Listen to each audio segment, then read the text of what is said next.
Easy lang to. Sabi nga nila trust the process.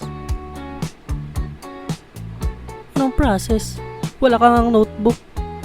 Sana all baliw. Alam mo, di nga ako masyado nakapag-review Stock knowledge lang to. Sabi ko na nga ba Guys, alam nyo ba?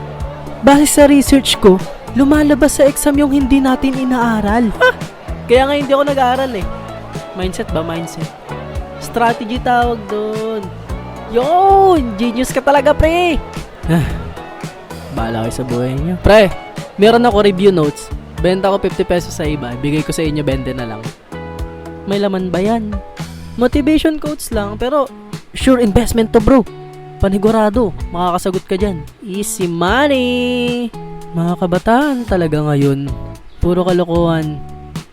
Good morning din po! Bawal ang maingay pag nag-e-exam, bawal ang patayo-tayo, bawal ang patingin-tingin sa katabi, bawal magtanong sa katabi pag may erasures mali, all capital letters, kapag nahuling nagkokopyahan, bagsak agad sa subject ko. Do I make myself clear? Yes, yes teacher!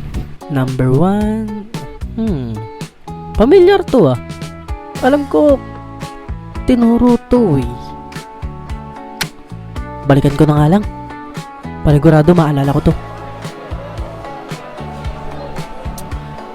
Base sa research ko, letter C palagi ang sagot pag mahihirap ang tanong.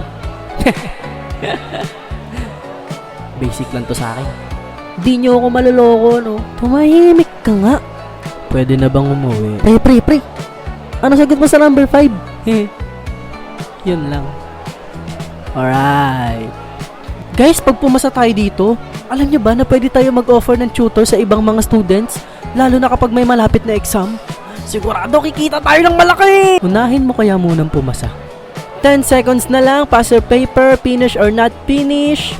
10, 9, 8, 7, 2, 1. Trust the process. Madali lang to. Kaya to. Bala.